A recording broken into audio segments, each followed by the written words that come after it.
और वहां पर कुछ वो बता रहा था, बोले हम जिस गांव के हैं 15-20 साल पहले वहां पर कोई अधिकारी पोस्टिंग नहीं लेता था। हाँ, इतना खतरनाक काला जादू था। पश्चिम बंगाल में एक जगह है कामाख्या के पास में, म्यांग, वहां का काला जादू बहुत प्रसिद्ध है। तंत्र विद्या का वो गढ़ है म्योंग है या म्यांग। वहां के एक साधक आए हमारे पास 4-5 महीना पहले। वो तंत्र मंत्र बहुत जानते थे, इतना जानते थे तंत्र मंत्र के वो केरा पेड़ा सब ले आते थे और बहुत ज्यादा जानते थे। वो ऐसे लॉक कुछ कर देते थे लकड़ी से तो आदमी उठ नहीं पाता था। और उन्होंने ही हमको बताया, बोले हमारे पास इतने भूत सिद्ध हैं, भूत, कि हम भूतों से काम करवाते। सो हमने कहा कि हमारे पास क्यों आए? बोले हम चेक करने आए थे, आपका बड़ा नाम सुना है, हम चेक करने आए थे कि आपके पास क्या है। हम कि हमारे पास तो हलवा है। हम तो कुछ हमको जानते ही मानते नहीं, सीधे साधे आदमी, राम राम जपते हैं, जो गुरुजी ने साधना भजन दे रखी वही जप करते हैं। तो बोले जब तो हम आपसे दीक्षा लेना चाह रहे। तो हमने कहा तुम खुद अपने आप में गुरु हो? बोले हमारे कितने 100 चेला हैं, उनके 400-500 चेला हैं, तांत्रिक, और बना रखे उन्होंने, और भयंकर काला शरीर, और पान खावे दिन भर, और स्माइल इतनी खराब आवे मुंह से, भगवान ही बचाए। हाँ, और वहां पर कुछ वो बता रहा था, बोले हम जिस गांव के हैं 15-20 साल पहले वहां पर कोई अधिकारी पोस्टिंग नहीं लेता था। हाँ, इतना खतरनाक काला जादू था। जो आपने एक किंवदंती सुनी, उसने हमको बताई, अब सही गलत हो। बोले हम लोगों, हमारे पूर्वजों के पास ऐसी तंत्र विद्या थी कि मेढक बना देते।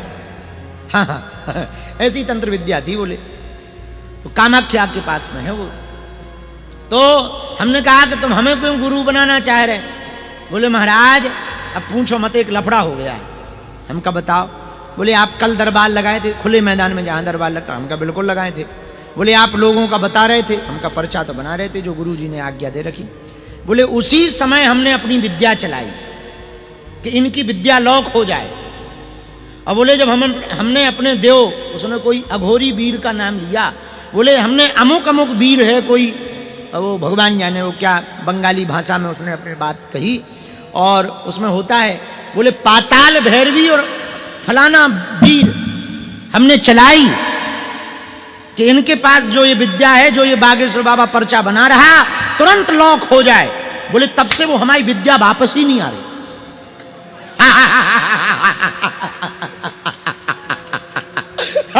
बोले हम तब से छटपटा रहे हैं, न संपर्क हो रहा है न रिटर्न आई। अब ये पता नहीं चल रहा वो गई कहां। तो बोले हम आपको गुरुजी इसलिए बनाना चाह रहे हैं कि वह हमारी लौटा दो। हमने अपने अगल बगल देखवे को नाटक करो या सो। हम कहा भैया भगवान की कसम खा के कह सके हमारे लो सो नहीं आई ना है, न हमें पता हुआ कहाँ गई। भगवान जाने, भैया हमें नहीं पता। अब तुम जानो, तुम्हारी विद्या जाने। वो के अब वो रोने लगा। हमको भैया रो क्यों रहे? अरे बोले गुरुजी बाप वापस कर दो, अपनो चेला बना लो चाकर। बोले हम पूरे दुनिया के तांत्रिकन खान चैलेंज दे रहे। बोले हमारे लिए ऐसी विद्या है कि लौट नहीं सका था, हमारी विद्या कभी फेल नहीं हो सका था। हम कहा अब तो हो गई। बोले यही से तो आप हम गुरु बना रहे हैं। तो वो हमसे पूछ रहा हो कि आप बताओ आप करत कहा हो? हम कहा हम तो कुछ नहीं कर रही, जो है सो मुंह में से वो कह दई। ये बात कह के हम ये कहना चाह रहे, यदि आप सत्यवादी रहेंगे, गुरु पर आपकी निष्ठा पक्की रहेगी, दुनिया का कोई तांत्रिक आपका बाल बांका नहीं कर सकता। उसकी विद्या आएगी तो जाएगी नहीं वापस। अच्छा तो बिल्कुल भगवान साक्षी हैं। व्यासपीठ पे हम क्या झूठ बोलेंगे? वैसे ही नहीं बोले। अब व्यासपीठ पे तो बिल्कुल ही क्या झूठ बोलेंगे। व्यासपीठ सामने है, हमें आज तक पता नहीं है कि उनकी विद्या गई कहां।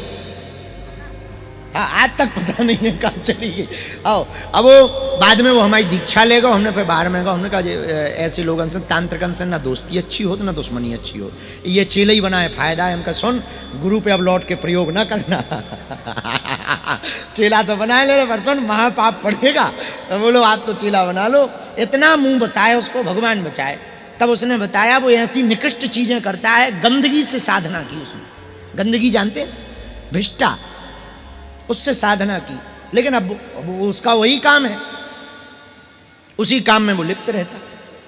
गंदगी से साधना की, इतना मुंह बसाए भगवान से। लेकिन हमें फिर बाद में पता लगा जब उसके परिवार वाले आए, गांव से 4-6 लोग आए, दोबारा आया वो, अभी कुछ दिन पहले फिर आया, दोबारा आया।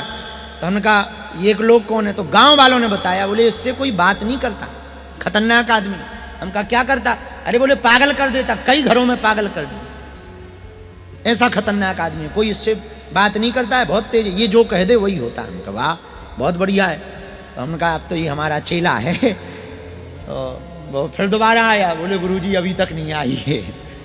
तो हम कहा भैया वो बहुत लंबी चली गई, हमें लगा पता करो कौन से देशन में गई है। वृंदावन में गोपेश्वर महादेव के पीछे में एक बहुत पुराने महात्मा रहते थे। एक पंडित जी ने हमको कथा सुनाई थी, बहुत अच्छी, बड़े भजनानंदी थे वो। उनके पास एक बालक आया, बोले हमको भगवत दर्शन करना है, कोई उपाय बताओ। तो बोले ये मंत्र है, महामंत्र, इसका जप करो, 11 लाख कुछ अनुभूति होगी। उसने 4-5 महीने में 11 लाख जप कर लिया, कोई अनुभूति नहीं हुई। तो वो फिर गया, बोले महाराज कोई अनुभूति नहीं हुई। बोले कोई बात नहीं, और जप करो, कुछ ना कुछ अनुभव होगा। 4-6 साल हो गए, जब तो वो करता रहा। उसे लगता था कि भगवान आएंगे, खड़े हो जाएंगे, मांग वरदान क्या चाहता। वो जब तो करता रहा, जब कोई अनुभव नहीं हुआ तो एक दिन मथुरा जा रहा था पैदल पैदल, रास्ते में एक तांत्रिक था, तांत्रिक जानकार। तांत्रिक के पास प्रेत सिद्धि थी। वो प्रेत को इतना पढ़ाए रखा था, प्रेत कोई भी रूप बना के बैठ जाता था। तो उसने पैसा कमाने के चक्कर में प्रेत को कहा कि तुम बंसी बंसी लेके बैठ जाया कर, यहाँ कृष्ण भक्त ज्यादा रहते, बंसी बंसी लेके बैठ जाया कर ताकि हम उनको उल्लू बना सकें। तो ये तांत्रिक के पास गया, महाराज क्या नाम है बचवा? बोले महाराज हमारा नाम अमुक अमुक है। अच्छा क्या करते हो? बोले भगवान के दर्शन करने के लिए जब तब करते हैं, पर दर्शन नहीं हो रहे हैं। बोले सुनो, गुरुजी के चक्कर में ना पड़ो, हमारे चक्कर में आ जाओ। हम तुमको एक मंत्र देंगे, 11 दिन में ही दर्शन हो जाए, देवता सामने खड़ा हो जाएगा 11 दिन में, ऐसा मंत्र है हमारे पास। इसने कहा ये बहुत बढ़िया है, इधर तो 11 साल लगने वाले हैं, कुछ नहीं हुआ डूगा हो रहा। 3-4 साल तो हो ही गए, आधे तो निकल ही गए, आप तो 11 दिन में गारंटी ले रहे। बोले भक्त तो नहीं जाओगे? अरे बोले यहाँ हमारा आश्रम 11 दिन में हम सिद्ध कर देंगे, देख इनको दर्शन भाई, इनको भाई, इनको भाई। तो 3-4 लोगों से पूछा, उन्होंने अरे महाराज बहुत पावरफुल चीज है, बहुत तेज है। अच्छा, वो वहीं रुक गया। उसने अपने गुरुजी की माला वाला बंद कर दी। उसने तांत्रिक ने जो मंत्र बाचा दी वो बाचा करने लगा, रात भर जप करे, दिन भर सोए, रात भर जप करे। 11-12 दिन हो गए, कुछ नहीं हुआ। तब ये गुरुजी से बोला आप तो कह रहे थे 11 दिन में खड़ा कर देंगे, कुछ हो ही नहीं रहा है। बोले रुको हम बात करते हैं अपने प्रेत से, सिद्ध देव से। इन्होंने बात की, क्यों ये 11 दिन से जप कर रहा है, तुमने दर्शन क्यों नहीं दिए, सामने क्यों नहीं खड़ा भैया? तो प्रेत बोला महाराज सबसे साधना करवाओ पर इससे ना करवाओ। बोले क्यों? बोले जैसे ये जप करता है और हमें बुलाता है और हम जैसे ही नजदीक जाते हैं तो एक चक्र सुदर्शन वाला आदमी उसके पीछे खड़ा हो जाता है,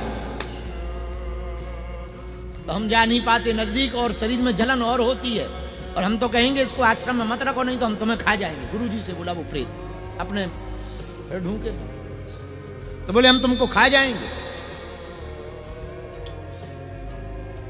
तो उस बालक को ये बात अमुक वो तांत्रिक ने बताई कि भैया बहुत खतरनाक बात है, ऐसी ऐसी बात है, तो तुम्हारे पीछे कोई चक्र सुदर्शन लेके खड़ा हो जाता। ये भागा भागा फिर अपने गुरुजी के गया, पास गया, गोपेश्वर महादेव के पीछे वो रहते थे। बोले गुरुजी ऐसी ऐसी बात है। बोले सुनो, भगवान दिखाई नहीं पड़ते हैं पर होते सदैव साथ हैं। हवा दिखाई नहीं पड़ती है पर होती सदैव साथ। झूठ बोलकर आप संसार को, जगत को तो आकर्षित कर सकते हो, जगदीश को आकर्षित नहीं कर सकते, परमात्मा को अपनी तरफ नहीं खींच सकते। झूठ बोलकर संसारी जीवों को अपना बना। अब हम झूठ बोले हम ऐसे हैं वैसे हैं, हमारी हनुमान जी से बात होती है, ऐसा होता वैसा होता, तो तुम तो कहोगे हाँ महाराज आप मुग्दल लिए रहते हो, शायद होती होगी, तो आप तो पागल बन जाओगे, पर हनुमान जी पागल बन जाएंगे क्या? वो ना बनेंगे।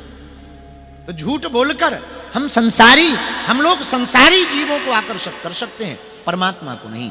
परमात्मा को यदि अपना बनाना है, परमात्मा को बुलाना है, परमात्मा को आकर्षित करना है, एकमात्र उपाय है सत्यव्रतम।